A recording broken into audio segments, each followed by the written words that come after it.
만약 우리가 새로운 물건을 구매하고 싶다면 간단하게 유튜브 영상을 보거나 판매점을 방문해서 직접 보고 확인할 수 있죠. 하지만 무기는 다릅니다.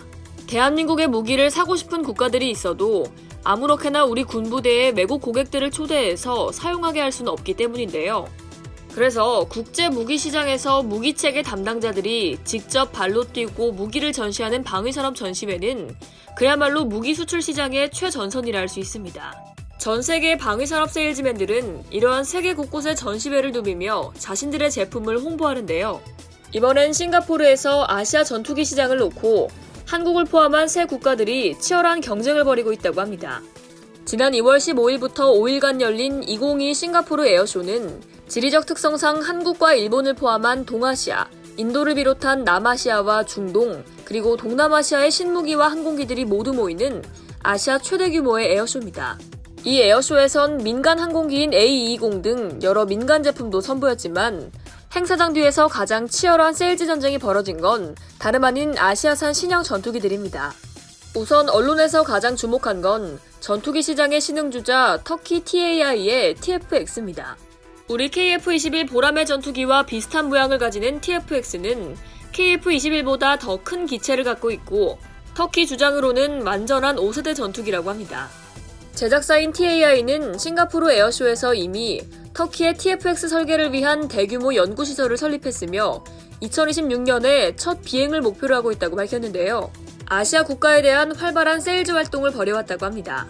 다만 군사 전문가들은 아직 초음속 제트기를 실제로 만들어 본 적도 없는 터키가 불과 3년 만에 TFX를 실제로 비행시킬 수 있다는 주장이 믿기 힘든 말이라는 논평을 내놓고 있습니다. 특히 TFX의 가장 심각한 문제는 엔진인데요. 크기가 큰 TFX의 쌍발 엔진은 F-15나 F-16 전투기에 들어가는 F-100 엔진과 비슷한 힘을 내는 것을 구해야 하는데 미국, 러시아, 프랑스 등 세계의 전투기 엔진 생산 업체들 중 터키에게 이것을 공급할 곳은 없기 때문입니다. 터키의 주장으로는 우크라이나와 TFX 엔진 공동 개발을 논의하고 있다고 하나 현실적으로 불가능하여 TFX의 현실화에 많은 의문이 제기되고 있습니다.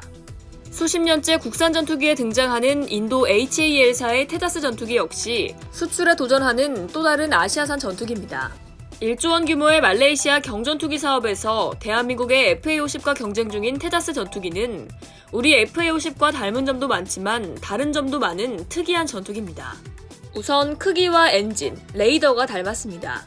FA-50과 같은 회사인 제너럴 일렉트릭의 F404 엔진을 한 기 장착하고 레이더 역시 같은 이스라엘 엘타의 레이더를 장착합니다. 그래서 무장 탑재 능력이나 무게 역시 많이 닮아있죠. 그런데 테자스와 FA-50의 가장 큰 차이점은 개발 기간입니다. 테자스 전투기의 경우 1983년 처음 개발에 착수해 실전 배치를 무려 2016년에 시작했는데요. 개발에 무려 33년이나 걸린 세계에서 가장 오래 개발한 전투기가 바로 이 테자스인 겁니다. 이것은 인도의 무리한 목표 설정, 잘못된 프로젝트 의사결정, 무리한 부품 국산화 시도 때문인데 이런 좋지 못한 개발 과정을 의식해서인지 테자스 전투기는 우리 FA-50보다 저렴한 가격으로 말레이시아 경전투기 사업에 도전 중이라고 합니다.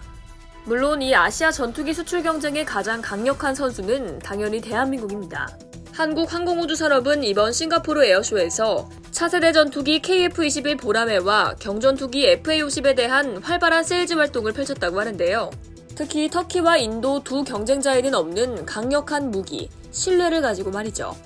FA-50의 경우 대한민국 최초의 초음속 경전투기임에도 불구하고 개발 과정에서의 개발 지연이나 개발비 상승 없이 계획된 시간에 정확히 끝낸 것으로 세계 군사 전문가의 찬사를 받았습니다. 특히 필리핀에서의 실전 경험을 비롯한 아시아 여러 나라에 수출된 실적을 바탕으로 FA-50의 성능, 신뢰성, 그리고 제작사인 카이의 확실한 사후 지원이 입소문이 퍼지고 있는데요. KF-21 보라매 역시 작년 첫 시제기 공개 이후 초도 비행을 준비하면서 개발 기간과 비용을 정확하게 지켜 찬사를 받고 있죠. 정해진 납기 일자에 정해진 성능을 발휘할 수 있다는 이 믿음이 한국산 전투기가 아시아를 석권하기 위한 비밀 무기인 셈입니다. 이상 K디펜스였습니다.